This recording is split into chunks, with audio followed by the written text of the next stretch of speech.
Nesse vídeo nós vamos conversar sobre o que Putin quis dizer ao certo com desnazificar a Ucrânia.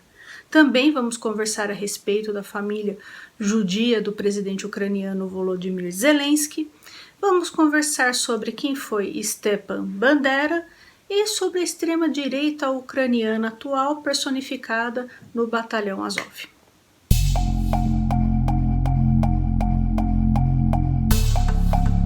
Oi pessoal, tudo bem? Eu sou Juliane e você está no canal Vai e Veja. Por aqui eu falo a respeito de história e literatura. Se você se interessa, se inscreve por gentileza.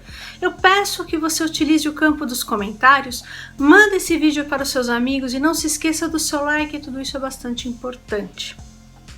Antes de nós começarmos a conversar sobre o nosso assunto de hoje, eu indico um outro vídeo aqui do canal sobre o massacre de Babi Yar. Esse massacre tem tudo a ver com o que nós vamos conversar hoje. Foi um massacre contra os judeus da região de Kiev, perpetrado pelos nazistas e por policiais ucranianos durante a Segunda Guerra Mundial. Dá uma olhada nesse vídeo se você ainda não ouviu, tá certo? Há 4 anos, Volodymyr Zelensky era um ator de um programa humorístico chamado Servo do Povo. Ele interpretava o papel de um professor de história que fazia várias críticas a respeito do nacionalismo ucraniano e da corrupção. Ele se candidatou a presidente, esperando que não iria entrar, e surpreendentemente ele foi eleito com 77% dos votos. Putin justificou a invasão da Ucrânia falando que ia desnazificar o país e chamou o governo de Zelensky de nazista e drogado, né?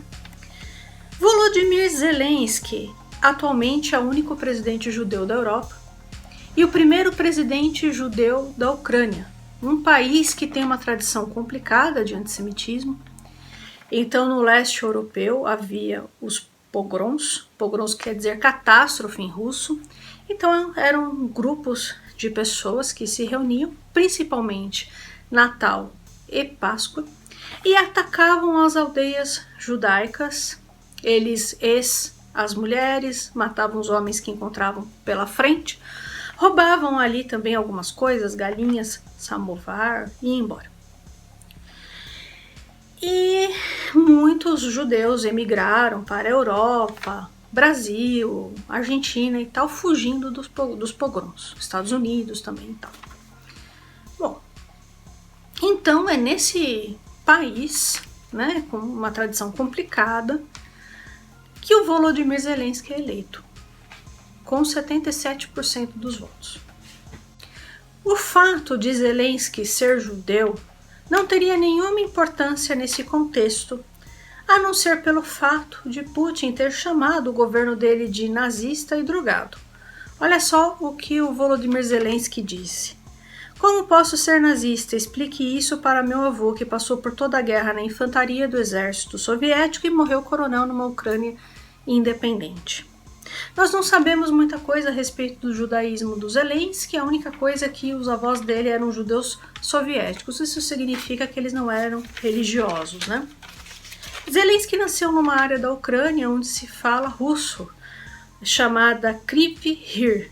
Seu avô foi o único sobrevivente de toda a família. Todos os irmãos dele morreram, os pais, avós, tios, todo mundo morreu. Ele foi o único sobrevivente. Ele se chamava Senior Ivanovich Zelensky. Ele lutou contra os nazistas e se tornou coronel do Exército Vermelho. A avó do Zelensky sobreviveu porque Stalin conseguiu evacuar alguns judeus ali da região da Ucrânia para o Cazaquistão. E no pós-guerra, a avó dele se tornou professora na União Soviética. Cerca de 1,5 milhão de judeus ucranianos foram mortos no Holocausto e 3 milhões de ucranianos foram mortos combatendo os nazistas. Stalin cometeu atrocidades contra os ucranianos. Tem um vídeo aqui no canal sobre o Holodomor, que foi a grande fome do Stalin. Peço que vocês deem uma olhada, vou deixar aqui nos cards para quem não viu. E boa parte das vítimas do Holodomor foi ucraniana. Cerca de 5 milhões morreram por conta de fome, né? Quando Hitler invadiu a União Soviética, muitos ucranianos viram nos nazistas uma salvação em detrimento de Stalin.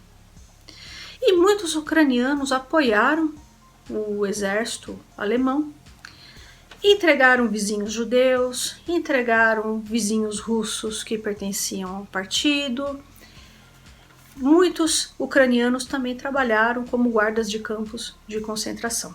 Um dos maiores ícones da extrema-direita ucraniana é um cara chamado Stepan Bandera.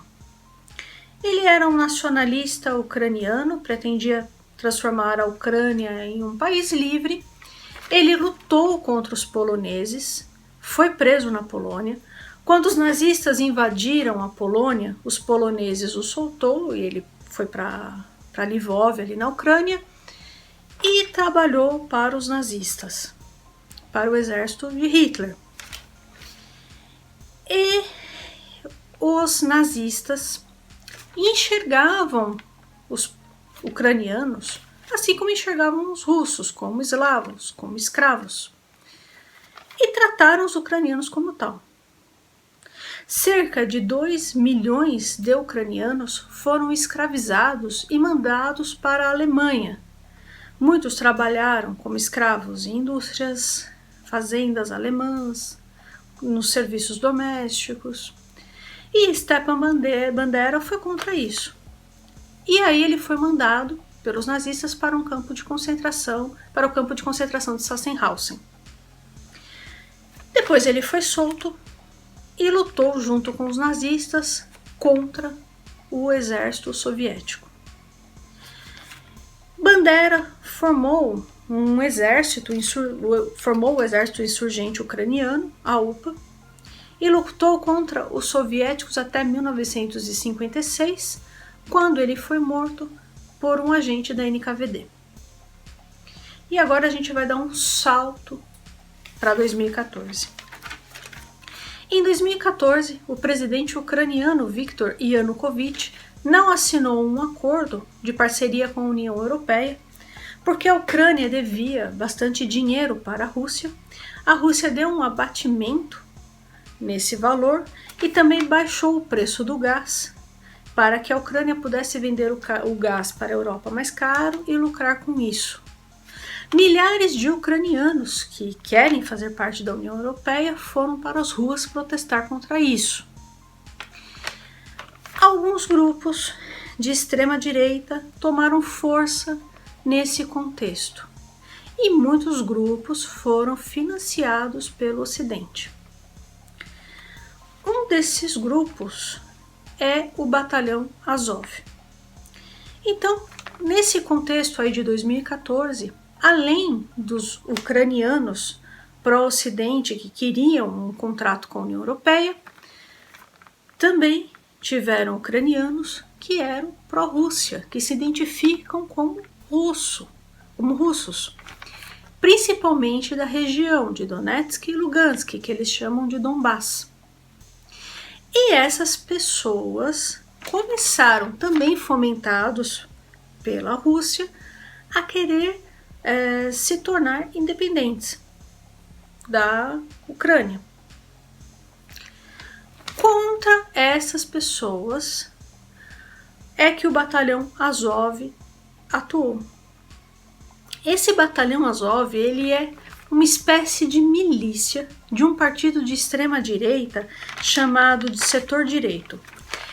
E esse partido é liderado por um cara chamado Andrei Biletsky, conhecido como Führer Branco.